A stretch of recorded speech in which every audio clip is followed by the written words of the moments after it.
Waalaikumsalam warahmatullahi wabarakatuh.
Dan aku haramkan jasa ini tidak melanggar.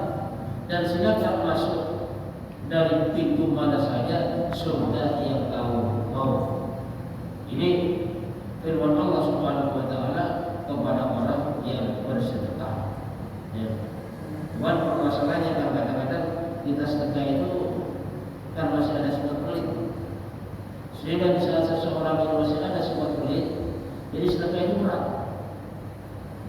Bahkan makanan, udah banyak makanan ini lebih baik dibuang. Jadi kalau memang orang tidak punya sifat untuk bersedekah, jadinya pelit. Makanan banyak lebih baik dibuang daripada dikasihkan tetangga.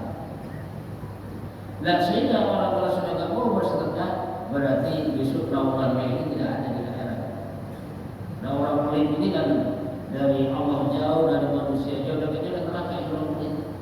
Tapi kalau orang yang rajin sedekah, orang dermawan ini dekatnya kepada Allah, dekatnya kepada manusia, bahkan kepada surga pun ini dekat dan jauhnya daripada neraka. Ini orang yang rajin bersedekah. Nah, sedekah tanfa'ul bala, sedekah ini bisa menolak daripada yang namanya bala atau bencana. Yang jelas baik bencana dunia maupun bencana akhirat ini akan bisa tertolak dengan yang namanya sedekah. Wal maqalatu rabi'atu Al-Imam Siddiq radhiyallahu anhu az-zulmatu khamsun. Ini dari Abu Bakar Siddiq. Abu Bakar Siddiq mengatakan az-zulmatu khamsun was-siraju khamsun la khamsun. Bahwasanya kegelapan ini ada 5, kata Abu Bakar.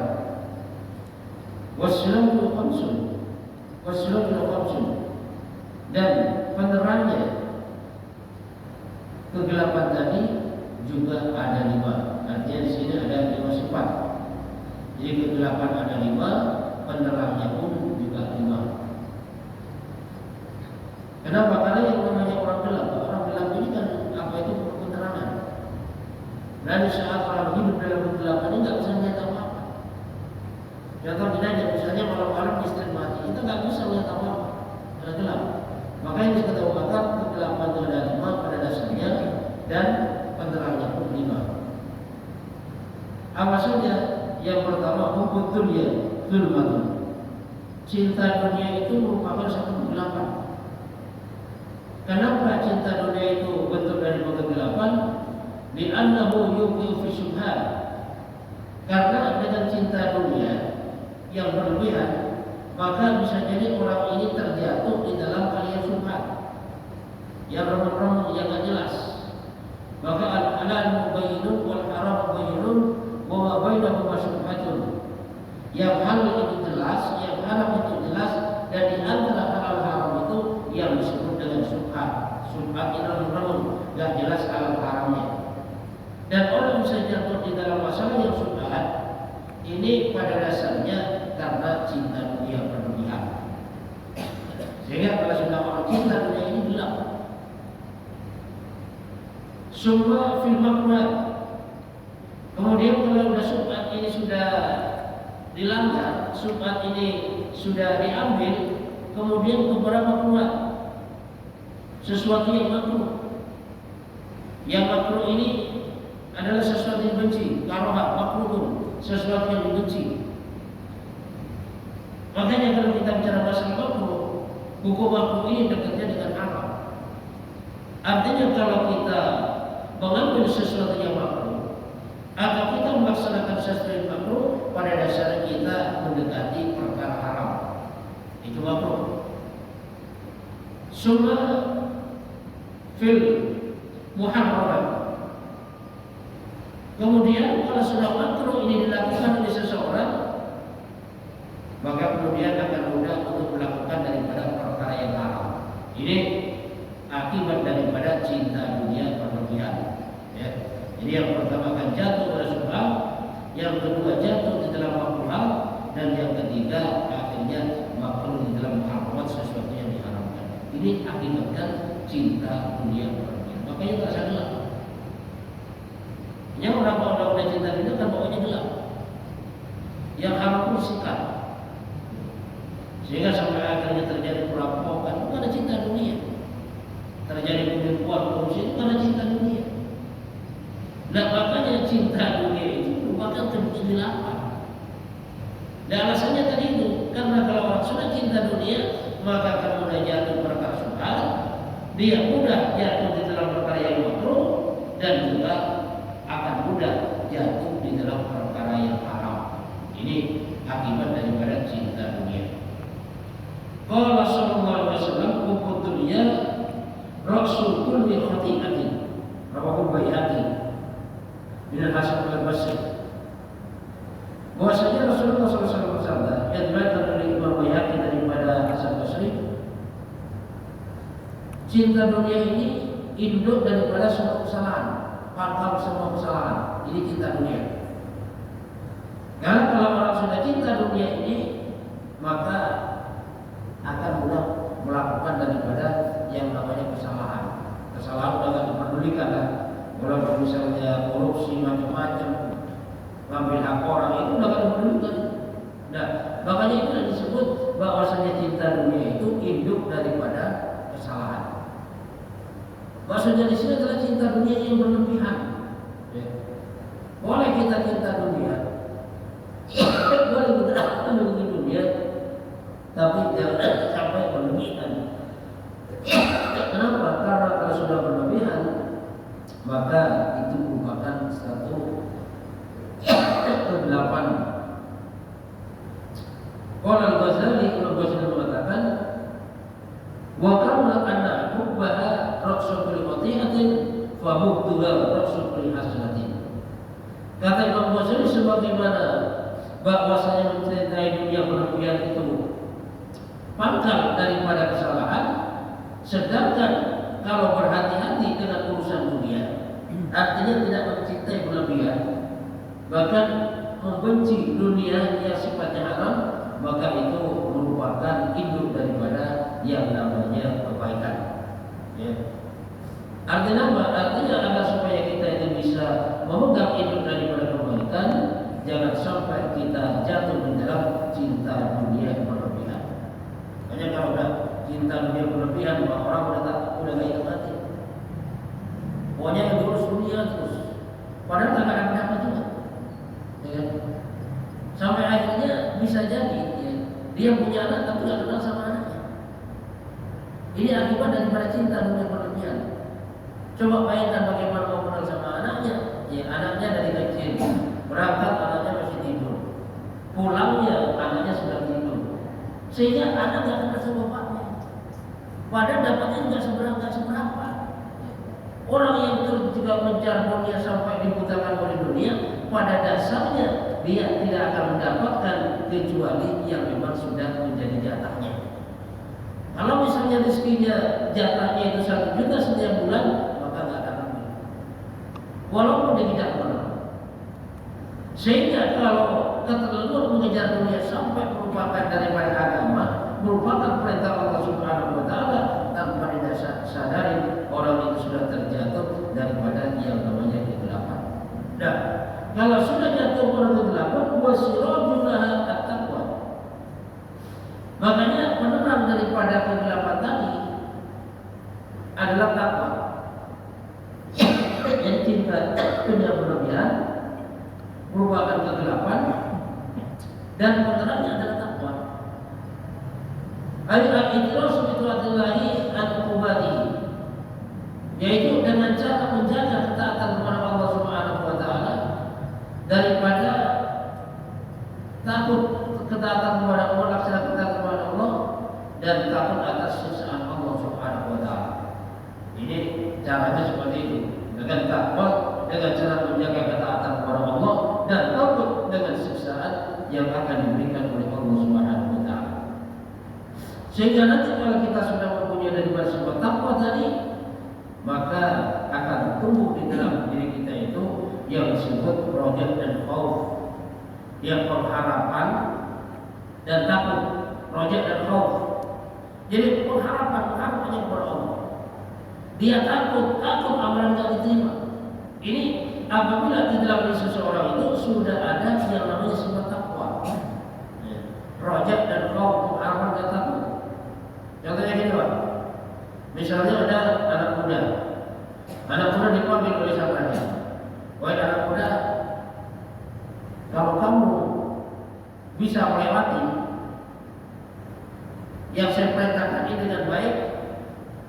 maka kamu akan saya kasih separuh kerajaan saya.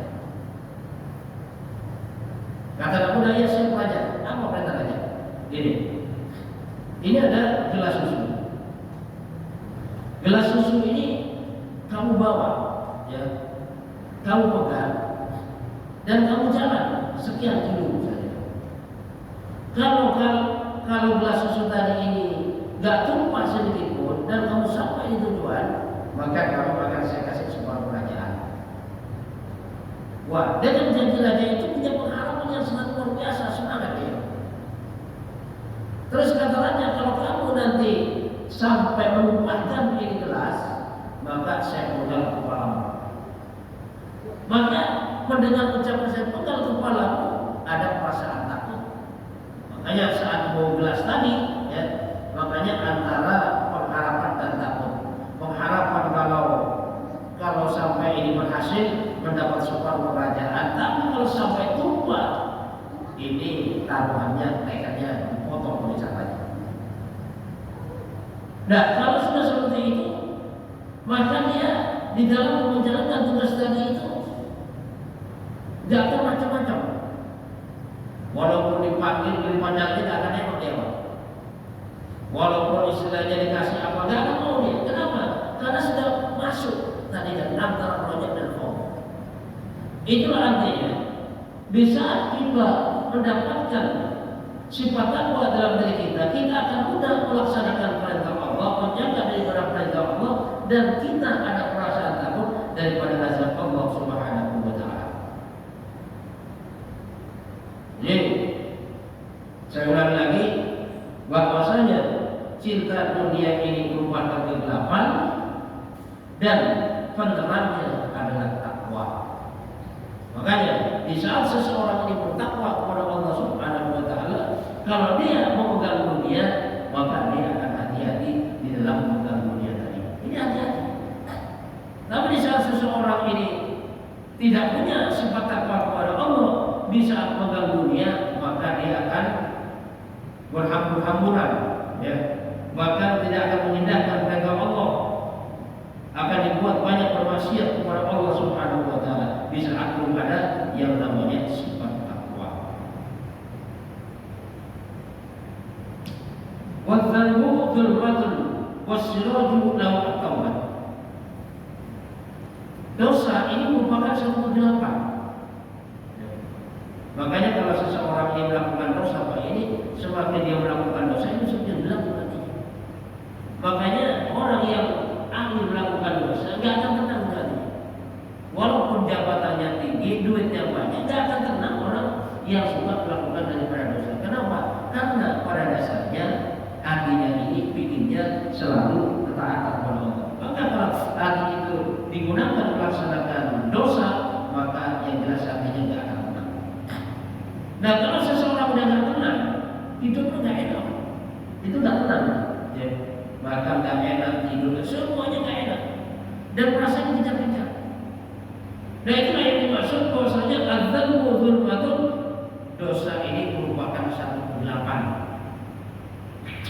Wasiraju lahu at-taubatu, dan penerang daripada yang namanya dosa tadi yaitu bertobat kepada Allah Subhanahu wa Ta'ala. Jadi tobat. Jadi tobat ini kewajiban kita. Makanya di saat kita melakukan dosa, maka di situ hendaklah kita bangkit dan bertobat kepada Allah Subhanahu wa Ta'ala, berbanyak istighfar. Ruwaya anna Rasulullah sallallahu alaihi wasallam, diriwayatkan sesungguhnya Rasulullah sallallahu alaihi wasallam bersabda, "Innal abda idza akhta'a khati'atan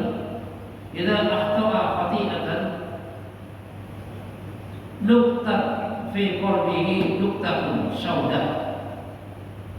Bahwasanya sesungguhnya seorang hamba apabila melakukan satu kesalahan atau satu dosa, maka di dalam hatinya itu akan ada titik hitam. Lihat Rasulullah. Jadi seorang hamba apabila melakukan satu kesalahan atau satu dosa, di dalam hatinya itu akan tumbuh, akan ada titik hitam. Fa idza huwa farra naza'a wastaghfara wa taba syaqula qalbuhu. Dan apabila seseorang ini bertobat dan beristighfar kepada Allah Subhanahu wa taala setelah melakukan dosa tadi, maka hatinya ini kembali bersih. Ya. Dia melakukan satu dosa, maka titik itu ada di dalam hatinya. Dia bertobat bersih, dibersihkan. Wa in ada zida fiha hatta ta'du ala qalbi. Dan apabila kembali mengulangi daripada dosa, kembali mengulangi daripada kemaksiatan tadi zida fiha, maka akan bertambah itu titik hitam sampai kapan? Hatta ta'du ala qalbi ini, sehingga titik hitam tadi memenuhi daripada hatinya. Ya. Jadi kemudian daripada hatinya. Sehingga kalau seseorang itu hatinya sudah dipenuhi dengan titik hitam, karena banyak dosa padanya manusia, maka orang yang semacam ini tidak akan ada kekuatan untuk berbuat baik, untuk beribadah kepada Allah Subhanahu wa taala. Yang ada perasaannya akan malas, perasaannya akan berat beribadah. Ini kenapa? Karena banyak dosa tadi. Dan pikirannya dan hatinya tidak akan tenang. Karena hatinya dipenuhi dengan titik itu sampai akhirnya kalau semakin banyak kemaksiatan yang dilakukan, dosa dilakukan, yaitu hatinya dipenuhi dengan yang namanya titik hitam. Ini hadis riwayat Ahmad, riwayat Tirmidzi, waktu wajah pada saya wajib pada hakim. Silakan pertanyaan. Itu sebelum mandi keramas. Dan nanti pas pagi-pagi itu sedekah yang sekiranya dimakan oleh orang. Jadi jangan sedekah jangan, tapi sedekah makanan yang sekiranya dimakan oleh orang. Niatnya apa? Niat tobat. Yaitu insya Allah apa itu akan mudah disembuhkan oleh Allah Subhanahu wa taala dengan cara sedekah tadi. Dan terus kalau masalah zakat, ya sebenarnya kalau kita Pak Haji kerja gitu maksudnya. Ya, mengerjakan umpamanya saya membuat ini tempat terbang. Nah, gini, jatuhnya itu Pak Haji kerja Pak pengusaha. Perusahaan. Nah, kalau istilahnya perusahaan dan itu kan jatuhnya termasuk perdagangan tadi. Ya kan? Termasuk perdagangan. Nah, kalau perdagangan ini wajib zakatnya itu ada harus 1 tahun baru itu wajib zakat. Tapi kalau setiap dapat nggak wajib. Ya, buat peserta kan hitungannya tidak. Jadi yang saya tanyakan itu hasil saya terima itu 25 juta. Tapi untuk pekerjaan bahan-bahan yang harus dikeluarkan itu udah 20 juta. Jadi sisanya itu saya hanya berhasil 5 juta. Yang saya tanyakan yang dikeluarkan itu keseluruhan 25 atau yang baru 5 juta? Nah, nanti setelah 1 tahun pas, ya, Pak Haji kalkulasi semuanya untungnya itu berapa dan keuntungan itu yang disedekahkan. Apa itu yang disedekahkan? Zakatnya. Tapi kalau mau sedekah, sedekahkan saja. Dan sedekah semuanya sudah lah. Misalnya Pak Haji dapat uang 22 juta, sedekahkan 20 juta, apa bagus. Berarti kita punya gaji 10 juta, kita keluarkan 1 juta, boleh bagus. 2,5% juga boleh. Tapi kalau gaji itu nggak ada zakatnya gaji. Jadi yang itu hanya 5 juta ya, yang itu ya. Ya pokoknya nanti dikalkulasi selama 1 tahun. Ya. Ya, misalnya kalau kita berusaha 1 Januari, dan nanti 1 Januari disitulah jatuh zakatnya. Selagi Pak Haji itu istilahnya udah perusahaan pemilik sendiri dan juga di situ nggak punya utang. Tapi kalau masih punya utang nggak wajib. Kalau punya utang, ya. Utang dengan umpamanya sebenarnya bukan ini Pak Ustadz. Jadi Rasulullah SAW, Inna Allah Ta'ala harrama 'ala an-nari ma qala la ilaha illallah yabtaghi biha wajha Allah Ta'ala.